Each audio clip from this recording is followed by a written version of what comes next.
Pada kesempatan hari ini sesuai dengan komitmen kami, kita adakan rilis akhir merupakan final daripada penyelidikan dari Polda Metro Jaya, Direktorat Kriminal Umum, dan sebagaimana yang pernah kami sampaikan, kami didampingi dengan berbagai ahli, dengan berbagai disiplin ilmu. Telah hadir bersama kita yaitu pakar sosiologi agama yaitu Profesor Dr. Jamhari MA, ada di samping kami. Kemudian Kabidokes Polda Metro Jaya dan juga seorang ahli forensik yaitu Dr. Heri Wijatmoko. Kami juga didampingi oleh Kabid Kimia Biologi Forensik yaitu Kombes Wahyu Marsudi dari Puslap 4 Polri.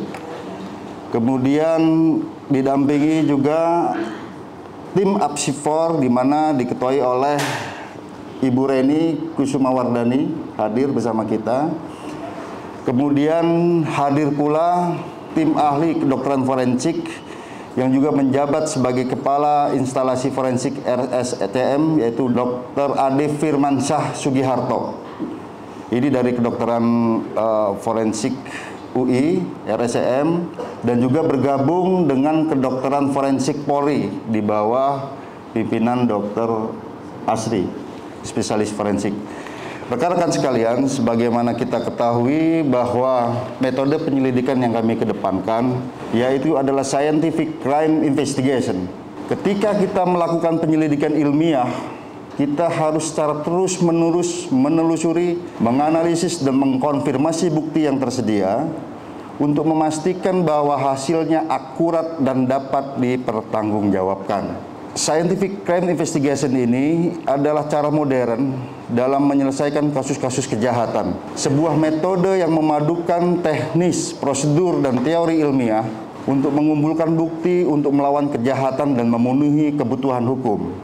Mengapa butuh waktu yang lama? Sebagaimana kita sampaikan beberapa waktu yang lalu, bahwa memang kita butuh kehati-hatian, ketelitian, karena memang scientific investigation ini membutuhkan analisis yang cermat dan akurat dari bukti-bukti yang tersedia.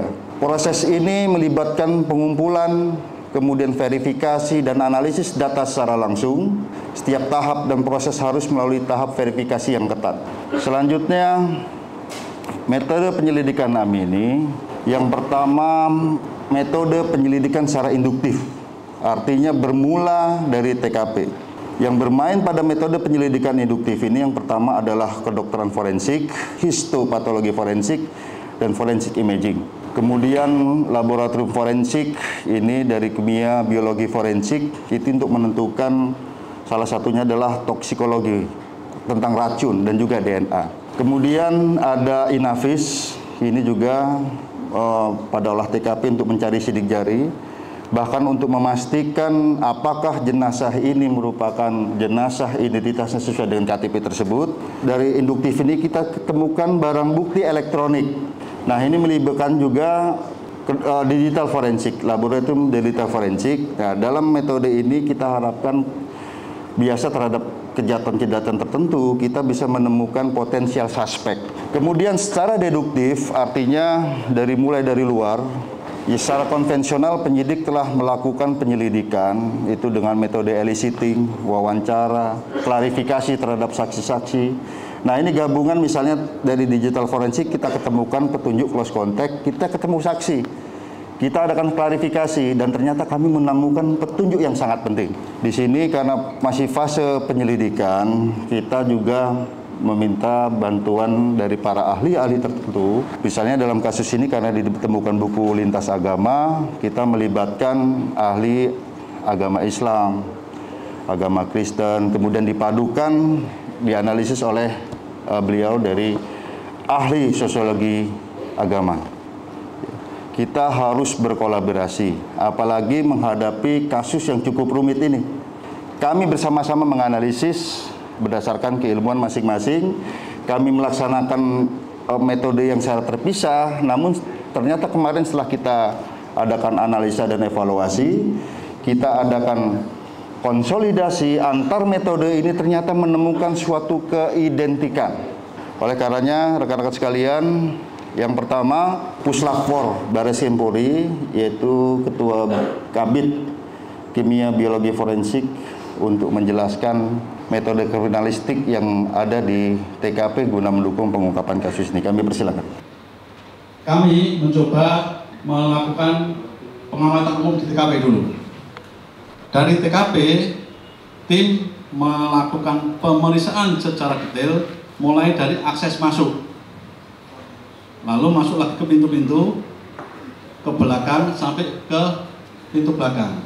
Dari TKP ini kami mencoba mengetahui, jadi target kami yang pertama adalah mengetahui ada tidaknya kerusakan pada akses masuk rumah maupun akses dari belakang rumah. Kemudian mencari jejak-jejak material biologi atau DNA selain korban di sekitar TKP.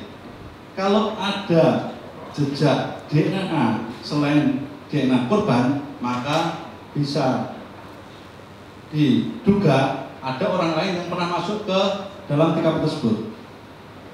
Kemudian yang ketiga adalah memastikan identitas korban berdasarkan DNA.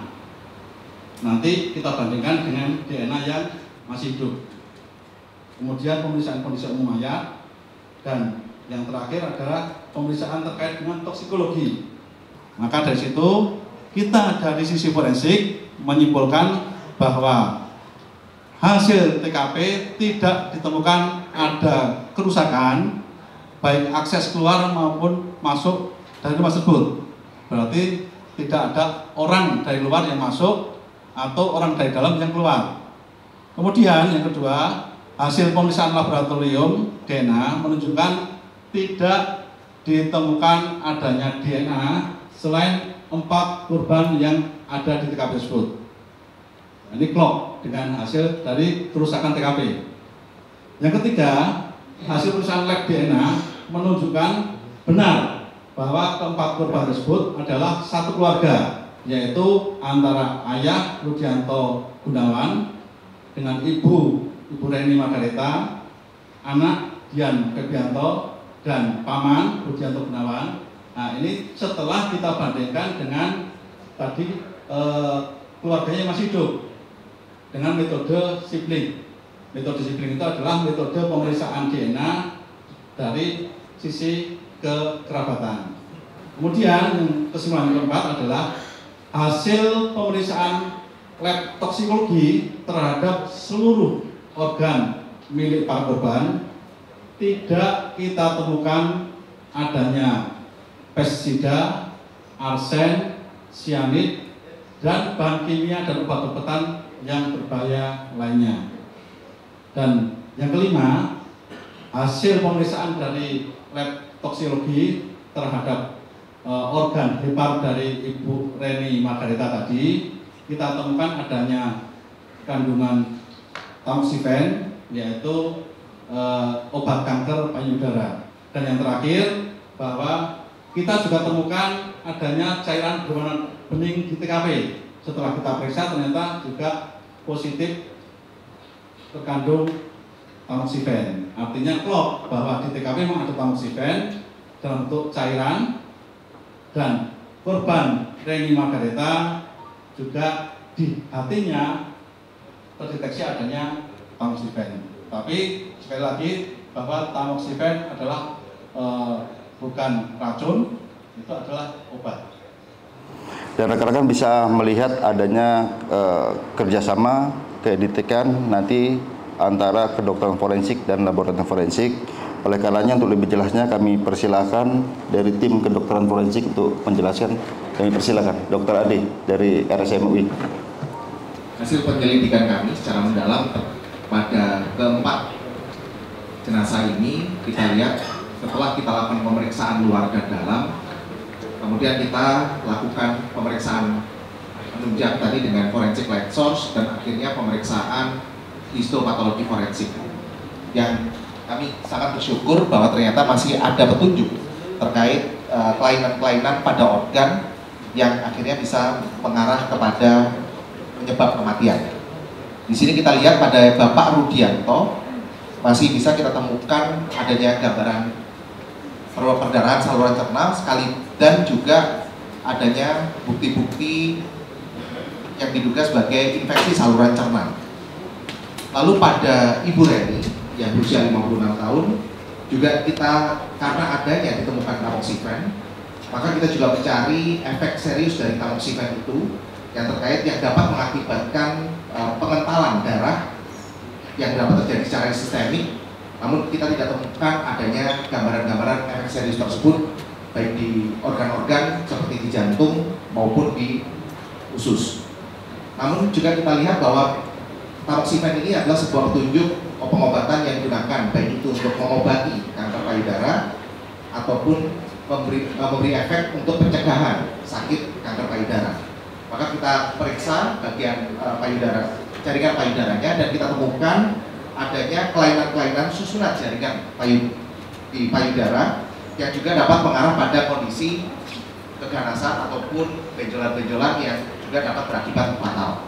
Pada Bapak Budianto dan Ibu Dian yang dengan memiliki tingkat pembusukan yang lebih awal dibanding Ibu Reni dan Ibu Budi dengan Pak Rudianto, maka kami masih didapatkan adanya petunjuk yang sangat jelas, sehingga pada Bapak Budianto tanpa adanya gambaran serangan jantung baru maupun serangan jantung yang lama, serta jelas sekali adanya bukti adanya penyakit penebalan pembuluh nadi atau aterosklerosis bahkan pada di aorta hingga grade 3. Sedangkan pada Ibu Dian tampak sekali ada dari makroskopik, yaitu pada saat otopsi dan pada saat kita lakukan pemeriksaan histopatologi forensik didapatkan bukti yang sangat jelas adanya radang paru yang menahun atau radang paru yang kronis. Di sini yang disebut sebagai pneumokoniosis, serta juga adanya kavitas atau rongga di dalam paru yang juga dapat terjadi merupakan gambaran penyakit yang menaun yang biasanya kalau pada orang Indonesia kavitas-kavitas itu dapat terbentuk akibat penyakit-penyakit seperti misalnya TBC paru. Kalau kita lihat kemarin adanya pada Bapak Budianto dan Ibu Dian, kita temukan adanya feses. Feses pun kemudian kita analisa. Kita mengambil kesimpulan ilmiah bahwa urutan kematian dari 4 jenazah ini adalah yang paling awal adalah Bapak Rudianto, kemudian dilanjutkan dengan Ibu Reni, dan kemudian Bapak Budianto, dan terakhir adalah Mbak Dian. Dengan jelas dan yakin kami dapat menyatakan bahwa sebab kematian dari Bapak Rudianto dan Reni merupakan penyakit pada saluran cerna, dan untuk Ibu Reni adalah kelainan pada payudara. Sedangkan sebab kematian yang pasti dari Pak Budianto adalah serangan jantung yang baru atau akut.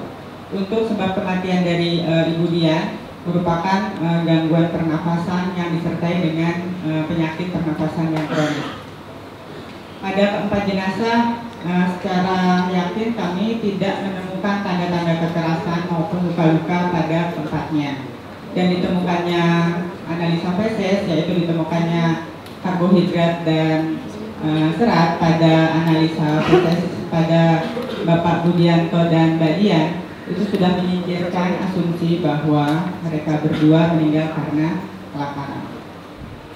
Kami melaksanakan proses otopsi psikologi itu lebih kepada melihat latar belakang di samping rating letality-nya atau kemungkinan terbesar dari penyebab kematiannya. Kami juga akan melihat latar belakang dari kematiannya itu dalam aspek perilaku atau psikologinya. Jadi kami dalam metode retrospektif itu menarik mundur kehidupan dari 4 orang yang ditemukan telah meninggal dunia di Kalideres. Dari situ kami mempelajari apa yang sebetulnya mereka pikirkan, apa yang mereka rasakan, dan apa yang mereka lakukan, serta bagaimana kecenderungan perilaku dan tipologi kepribadiannya untuk dapat menarik kesimpulan tentang rating lethality atau penyebab kematian yang terjadi pada 4 orang yang ditemukan meninggal dunia di Kalideres yang tadi sudah disampaikan, terkonfirmasi 1 keluarga. Berdasarkan otopsi psikologis, ditemukan adanya petunjuk mengenai rating lethality tadi atau cara kematian dari Rudy, Reni, Budi, dan Dian yang mengarah pada cara yang sama, yaitu kematian dengan cara yang wajar, tidak mengarah pada cara yang lain, yaitu kecelakaan, bunuh diri, atau pembunuhan. Tetapi memang ditemukan adanya situasi psikologis dalam kematian mereka yang masing-masing teridentifikasi berbeda. Di dalam temuan otopsi psikologi ini memang kami menariknya dari pola-pola identifikasi profil psikologis serta kepribadian dari masing-masing orang yang meninggal dunia, Bapak Rudianto, Ibu Reni, dan Bapak Budianto serta Ibu Dian. Nah, di sini kenapa kok harus kepribadiannya? Karena perilaku seseorang itu dipengaruhi oleh karakteristik kepribadian. Dari keterangan informan Barbuk, TKP, dan kondisi mayat tersebut dapat ditarik satu kesimpulan yang ternyata sama dengan yang dihasilkan oleh dokter forensik. Pertama yang meninggal adalah Bapak Rudianto, kemudian urutan berikutnya Ibu Reni, lalu Bapak Budianto, dan Ibu Dian. Berdasarkan otopsi psikologis yang kami lakukan, dapat ditepis dugaan dan spekulasi terkait perilaku dan paham apokaliptik, atau mungkin itu karena sekte, atau mungkin karena adanya voluntary stop drinking and eating. Kami minta bantuan dari sosiologi agama untuk menganalisis, untuk mengambil suatu kesimpulan. Dan ini mungkin ada keidentikan dengan hasil daripada psikologi forensik. Oleh karenanya kami persilakan Profesor Jamhari untuk menjelaskan dari sisi disiplin ilmu sosiologi. Kami persilakan. Jadi ada beberapa fakta yang sudah tadi disampaikan oleh Pak Direktur. Yang pertama adalah fakta bahwa keluarga ini sangat tertutup dan mengisolasi diri di rumahnya. Dan itu ternyata bukan merupakan hal yang baru, karena secara diruntut dari sejarah mereka cenderung tertutup dan cenderung mengisolasi di rumah sendiri. Ditambah lagi karena situasi pandemi yang kemudian mengarahkan orang untuk berisolasi di dalam rumah. Jadi saya kira ini fakta yang pertama. Fakta yang kedua, ditemukannya ada beberapa buku agama yang mungkin dibaca atau sedang dibaca, sedang digeluti oleh keluarga ini. Dilihat dari kategori buku-buku agama yang ada, itu satu agama-agama dari agama Kristen, buku-buku dari agama Kristen. Yang kedua adalah buku-buku yang terbanyak adalah buku-buku dari agama Islam. Dan kemudian yang ketiga adalah buku dari agama Buddha. Setelah dilihat dan dibaca, buku ini tidak ada yang aneh, tidak ada yang istimewa, karena buku tersebut buku-buku biasa yang bisa ditemukan dan bisa dibeli di luar umum. Jadi saya kira ini bukan menunjukkan bahwa mereka sedang mengkaji suatu pemahaman sekte tertentu atau agama tertentu.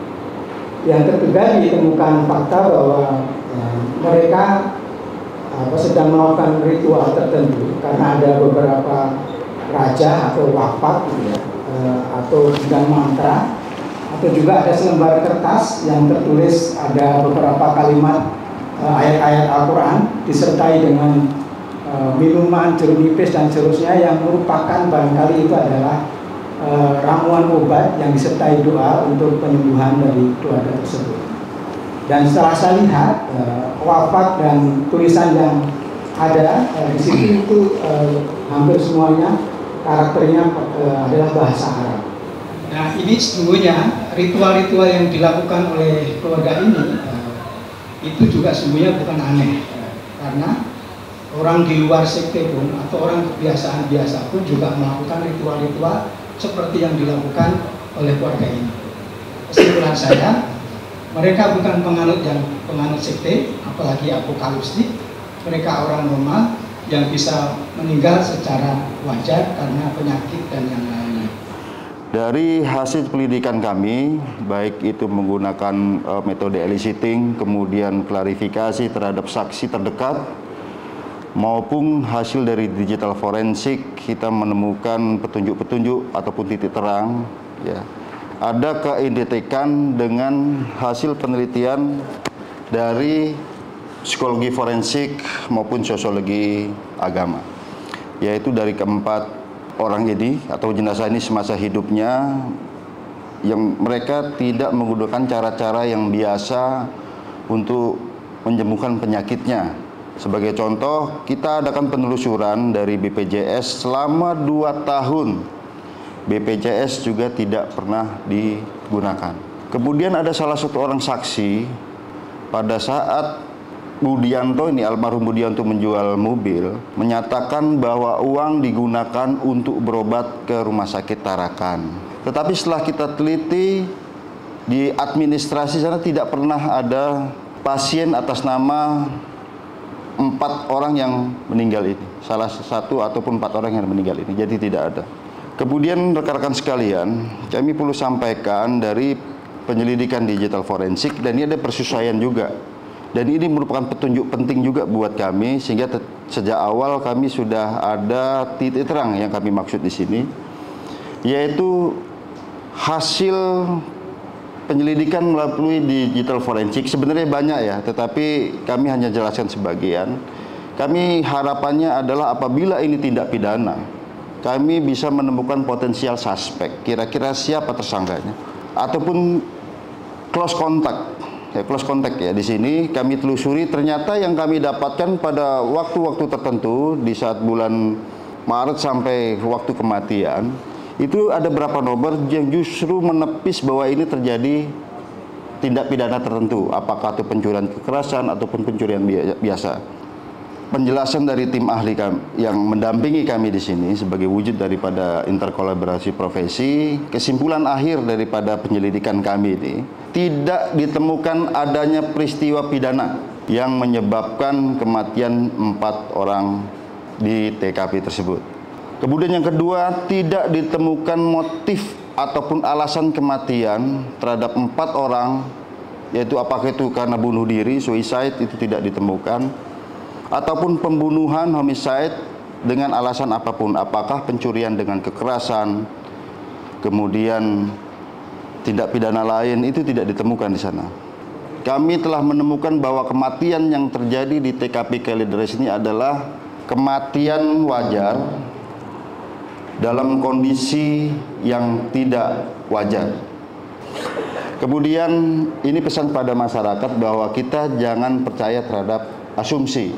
Asumsi dini tidak dapat diandalkan karena tidak ada bukti yang kuat untuk mendukungnya. Ini kan banyak sekali asumsi yang berseliweran di jagat maya dan lain sebagainya.